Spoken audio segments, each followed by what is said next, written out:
بسم الله الرحمن الرحيم. الحمد لله رب العالمين، والصلاة والسلام على خير خلق الله محمد وعلى آله وأصحابه الكرام وتابعيهم بإحسان إلى يوم الدين. ربنا أرنا الحق حقا وارزقنا اتباعه، وأرنا الباطل باطلا وارزقنا اجتنابه. ربنا آتنا في الدنيا حسنة وفي الآخرة حسنة وقنا عذاب النار. برزان وخوشويستانم لخزمة كتابي نيابي مختصر منهاج القاصدين زاناي بايا برز إمام غزالي دەرگاکانی چوون بەرەو خوامان بۆ واڵا ئەکات. فەرمووی یەکێک لە دەرگاکان کە ڕزگارت ئەکات بەرەو خوا تەبات سالیکین ئەیگرنە بەر تەوبەیە. دەرگایەکی تر بریتیە لە شکر و سەبر، دەرگایەکی تر بریتیە لە خەوف و ڕەجا. ئەمڕۆ ئەچینە خزمەت دەرگایەکی نوێ لەو دەرگانەی کە بەرەو لای خوا تەبا کە بریتیە لە دەرگای زوهد و فەقر. چۆن ئینسان زاهید بێت لە دنیاە و چۆن فەقیر، کە ئەڵێن فەقر لەوە ئەچێ ئینسان تەنها جیهەتی مادە بێتە زیهنی، بەڵام وشەی فەقر لە دینە زۆر گەورەیە. ئێمە هەر هەمومان فەقیر و محتاجی خوین، هەر کەسەمان لە بوارێ لە بوارەکانە. ئێستا کەسی وا هەیە فەقیری هەناسەیە، ئۆکسجینی پێ هەڵنامژێ و سیەکانی لێ دەستداوە. کەسی وامان هەیە فەقیری لاشەی ساغە، کەسی وامان هەیە فەقیری هیدایەتە، کەسی وامان هەیە فەقیری ماڵە. دنیا نعەمی زۆر گەورە گەورەی تێیە، هەر یەکەمان بۆ کۆمەڵی نعمەتەکان فەقیرین. بۆیە ئیمام ئەم بابە باس ئەکات زوهد و فەقر نزیکن لە یەکەوە، بۆیە لە پەنەیەکە دایناون. ئەفەرمێ سەرەتا بزانە خۆشەویستی دنیا سەری هەرچی خراپەکاریەکانە لە خۆشەویستی دنیاوە سەرچاوە ئەگرێ، و ڕقبوون لە دنیا، بغضی دنیا سەبەبێکە بۆ هەرچی، یا یەکێکە لە ئەسباب بۆ هەرچی تاعاتێکە ئینسان جێبەجێەکە لە حیاتیە. ئێمە پێشتر باسی زەمی دنیامان کرد لە ڕبعی مهلکاتە، ئەلێرە باسی فەزلی ڕقبوون لە دنیا ئەکەین، زاهیدبوون لە دنیادا، دوورکەوتنەوە لە دنیا. فإنه رأس المنجيات، أما سررما بورزقاربون يشغل خال زور سركاني بروخواتشون أم بابتيه. ومقاطعتها إما أن تكون بانزوائها عن العبد ويسمى ذلك فقرا. مقاطعي دنيا هند جار إنسانك خوا بينادا أما بيوتي فقيري، أجر خوي نيويست أو بيوتي زهد. وأما بانزواء العبد عنها ويسمى ذلك زهدا، أجر خوي وازي للدنيا هنا أو بيوتي زهد، بلام كاتك واهر خوي نيبو أو بيوتي فقيري. ولكل واحد منهما درجة في نيل السعادات، هريك لفقيرية لزهد رتبي خوي هي بلو باي خوي هي أدجين تزور آرامجي جوان جوان. أفرمي هاوكاريكي زور باشي شبو أوي برو سەربەرزیت بەرێ و سەرکەوتنت بەرێ. ئەفەرمی ئێمە یەکەم جار فەقیری باسەکەین و دوای باسی زوهد ئەکەین بە درێژی، دەرەجاتەکانیان باسەکەین، قسمەکانیان باسەکەین لە دوو بەشە. بەشی یەکەم باسی فەقرمان بۆ ئەکەین. ئەفەرمێ اعلم أن الفقير إلى الشيء هو المحتاج إليه. فقير بۆ لای هەر شتێک ئەو کەسەیە کە محتاجی ئەو شتە بێ، پێویستە بە هەر شتێک بوو، محتاجی هەر شتێک بوو لە دەستان نەبوو، ئەوە تۆ فەقیری ئەوەیت. وكل موجود سوى الله تعالى فهو فقير. هر كسيك هر چی موجودات هي لسر زوية غير خوا جل جلاله هموي فقير بولا إخوا أو غني ودولة منا بو چونك هر چی موجودات بيويستيان بوجود هي، بيويستيان ببون هي كوجود يعني بلا سر زوية. ميروليك أقريد محتاج إخوا جل جلاله، إنسانك أجري محتاج خوايا، فيلك أجري محتاج خوايا، نهنجي شي قول الدنيا محتاج خوايا جل جلاله. همو فقير لروي وجوده ولا إخوة جل جلاله. وأما فقر العبد بالإضافة إلى أصناف حاجاته فلا يحصر. أفرمي بيوستي إنسان ولا همو حاجة كان سرزوي حصري نية بتأتي لم روجقارا. طبعا من زمانانا كابو خلق چەند شتێکی کەمی پێویست پێویستی بە خواردنێکی کەم هەبوو، جێگایەکی زۆر کەم هەبوو، ژیانێکی زۆر سادەی ئەبردە سەر. وەڵام ئەمڕۆ لە زەمەنی تەقەنیاتە ئینسان پێویستی بە زۆر شت هەیە، بۆیە ئینسان لە ئەمڕۆیە زۆر فەقیرە. لەوە ئەسێژاری وە هەیە سەلاجەیەکی نییە فەقیری سەلاجەیەک، واتە ئەم حتا حاجەتی ئینسانیەت زۆرتر بێ، فەقیری ئینسانیش زۆرتر ئەبێ، گەورەتر ئەبێ، فەقر زۆرتر ئەبێ. ئەفەرمێ ژمارەی نییە ومن جملة حاجاتها ما يتوصل إليه بالمال. زۆرینەی حاجەتەکانی بە ماڵ ئینسان پێ ئەگا، مادام بە ماڵ پێ ئەگا زۆرینەی حاجەتەکان ئەکرێ بڵێن ماڵ طبعاً بە هەمووی ناگا، بەڵام بە زۆرینەی بەتەواتی سەحەت و ئەوانە ماڵ زۆر کاتیایە ئەوەستێ. سبحان الله کاتێک ئینسان لە قیمەی دەوڵەمەندیا بێ، هەندێک نەخۆشی زۆر بەسیط ئەگرێ سێرەکە عیلاجی نییە، ئەم وڵات ئەو وڵات ئەم دکتۆر ئەو دکتۆر عیلاجێک نییە، لە ئەخیرە سێرەکەی چاری نامێنێ، قاچەکانی جووتەکە كلا إذا بلغت التراقية ئیتر ڕۆح ئەگاتە قوڕقوڕاگە وەقیلە من ڕاق. هاوار یعنی هەڵەسێ کەرێ کەسێ نییە ڕوقیەکی شەرعی بۆ بخوێنێ، دوعایەکی بەسەرا بخوێنێ، چونکە وەسیلە ئیتر نامێنێ. بۆیە ئینسان مەهماکان هەبوو بێ ماڵ هەموو حاجەتەکانی ئینسان جێبەجێ ناکە، بەڵام زۆرێک لە حاجەتەکانی ئینسان جێبەجێ ئەکە. بۆیە ئێمە باسی ماڵ زیاتر ئەکەین و تشکی زیاتر ئەخێنە سەر. ئەفەرمێ 5 حاڵ هەیە، ئەم 5 حاڵەتان بۆ باسەکەم ئیمام. یەکەم أن يكون بحيث لو أتاه المال لكرهه وتأذى به. أفرمي إنسانك من هي أبم شوازي أجر مال هات دسي بينا خوشة وآزاري أدا بني أمالا وهرب من أخذه بغضا له، رأكات مالك ورناقر نايوت. أفرمي واحترازا من شره وشغله، أيوة لشر أو مالا بارزراو به بۆیە بە هیچ شێوازێ ئەو ماڵی ناوێت و ناوێت پێوەی مەشغوڵ بێ. ئەم جۆرە پێوتێ زوهد. طبعا لە زوهدیشا پلە هەیە، با پلە ئاشکراکەی زوهد ئەمەیە. هەر ئینسانێک لە دڵیا پێی خۆش نەبوو بێتە خاوەنی ماڵ لەبەر ئەوەی نەبادا ئەم ماڵە مەشغوڵی کە لە کار و تاعەت و عەبدایەتی بخە، ئەمە پێوتێ کەسێکی زاهید. كسي دوهم أن يكون بحيث لا يرغب فيه رغبة يفرح بحصوله. زور دل خوش نییە پەلامار بدا و زۆر کەیف خۆش بێ بەوەی کە ماڵی دەستگیر بێ، نە، بەڵام ولا يكره كراهة يتأذى بها. ئەوەش نییە کە ڕقیشی لێ بێ، واتە هەوڵی بۆ نادا، پەلاماری زۆر نادا، ئاشا و ئەگەر نەشاتە دەستی حاڵەتێکە پێی ناڕەحەت نابێ، ئەمە پێوترێ ڕاضی. ئەم کەسە ڕازیە، ڕازیە بەوەی کە ئەو پشکەی کە خۆی هێتی بە دوای دواترە ناڕۆ. سێهەم دانا أن يكون وجود المال أحب إليه من عدمه. پێی خۆشە ماڵی هەبێ، پێی ناخۆشە فەقیر بێ، بەڵام ڕغبەتەکەی وای لێ ناکا کە هەمیشە خەریکی پیاکردنی پارە بێ. ئەگەر سەهل هاتە دەستی وەری ئەگرێ، دڵخۆشیش ئەبێ پێی، بەڵام لەکوێ زانی کە مەشغوڵی ئەکا، ناڕەحەتی ئەکا، باش ئەوەش نایەوێ، ناچێ بە دوایە، ئەوە پێوتێکی پێوتە قانع. واتە یەکەمیان زاهید بوو، دووەمیان ڕازی بوو بە بەشەکەی خۆی، سێمیان قانع بوو، قەناعەتی هەبوو. چوارەم أن يكون تركه للطلب لعجزه. بۆیە ماڵی ناوێت چونکە دەستی پێی ناگە، بۆیە ماڵی ناوێت چونکە دەستی پێی ناگە. ئەگەر نا زۆر حەزی بە ماڵە، ئەگەر ڕێگایەکیشی دەستکەوێت کە پارێتیا دەستکەوێت، خۆی مانوو ئەکات و بە دوای ئەڕۆ. ئەفەرمێ ئەم جۆرە پێوتە حەریص، لە دڵیا حرسێکی بە قووەت هەیە بۆ ماڵ،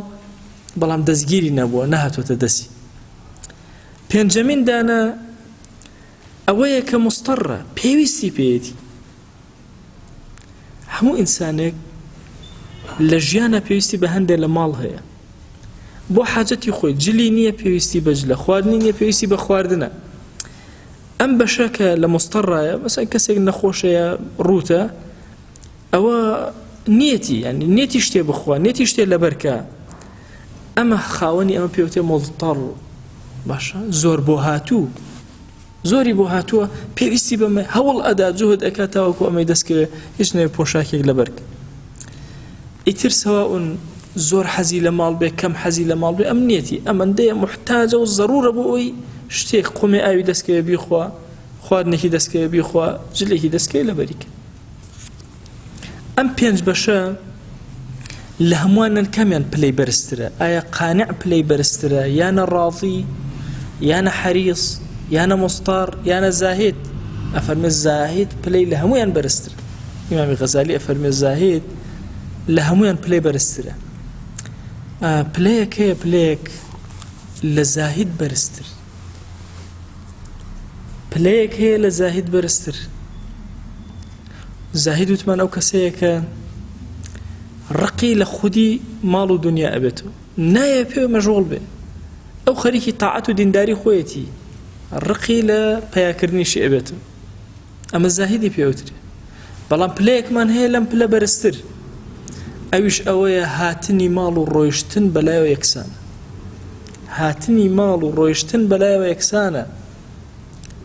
ئەمە زۆر کاتی ئەمە تەرکیزی ئەخێنە سێر ئەڵێن کەسی ئیماندار ئەبێ خاوەنی ماڵ بێ بەڵام نابێ ماڵ لە دڵیا بێ ئەبێ لە دەست و چنگیا بێ سەری ئەم بەسەرهاتەکەن کە ئیمامی غەزالی بۆمان ئەگێڕێتەوە ڕەزا و ڕەحمەتی خوای لێبێ ئەفەرمێ دایکمان عایشە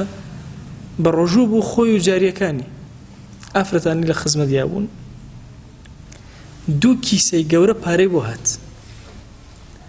ئەفەرمێ کە پارەکە هات مەشغوڵ بوو بە تەوزیعکردنی پارەکە ئادێ ئەمە بەرن بۆ فڵانە کەس فڵانە ئافرەت لە زمانی پێغەمبەریانە صلی الله عليه و سلم سەردانی ئەکردن هاوکاری ئەکرد ئەم هاوکاری بۆ بەرن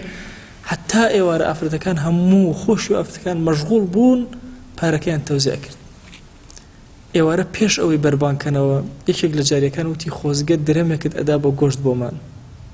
فەرمووی خۆزگە بیرت ئەخستمەوە بۆی بمکرد خۆزگە بیرت ئەخستمەوە بۆی بمکڕێ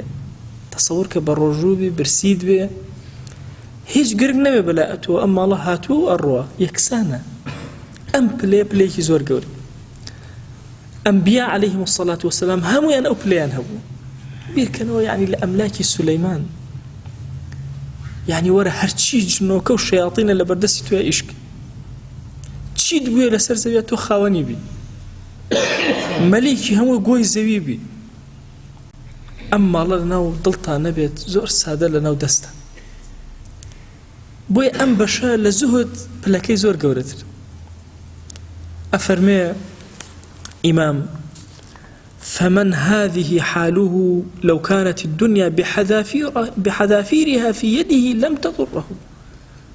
أفرمي أجر أما كسك حالي بي أجر همو دنيا بهمو كلو بلو شوار دوريوا لتشنجي أما بي لدسي أما بهيج زر لم كسنادا إذ هو يرى الأموال في خزانة الله تعالى لا في يد نفسه هميشه أو مالو سرة سامني كهيتي هەستەکە ئەمە خەزێنەی خۆیە لای ئەم بە ئەمانەت دایناوە هیچ تەسیر لە دڵ دەرونی ئەم کەسە ناکە تەسەوورەکەن ئایا کەس هەیە بەم شێوازە بێ بەتاتی لەم زەمەنە ئایا کەس هەیە بەم شێوازە مەسەلەن خۆی بە خەزێنەداری خوا بزانێ لەسەر زەویەوە تەوزیعکە تەسەوورکەن لە ژیانە هەندێک کەسم بینیوە سرم سوڕماوە لە کەیفیەتی بەخشینیان لە ماڵە هیچ خۆیان بە خاوەنی ماڵەکەیان نەزانی بەس ئەوەنە قەناعەتیان کردوێ فڵانە کار خەیرە کردویانەوە تەنها ناڕاحەتی لای ئەوانە ئەوەندەیە بزانن ئەو شتە ئەگاتە شوێنی خۆی و حەقەتەوە دووەمی نییە بنمونە ئەگەر سیرکەن ئێمە لە کوردستانە دەستگای نانەکەلیمان هەیە لە هەولێر من مناڵ بووم فەقێ بووم هەتا ئێستا ئەو دەستگایە ئەبینم کارەکە بێوەژنان دێن هەموو ئەوەیەکی 150,000 خۆیان وەرەگرن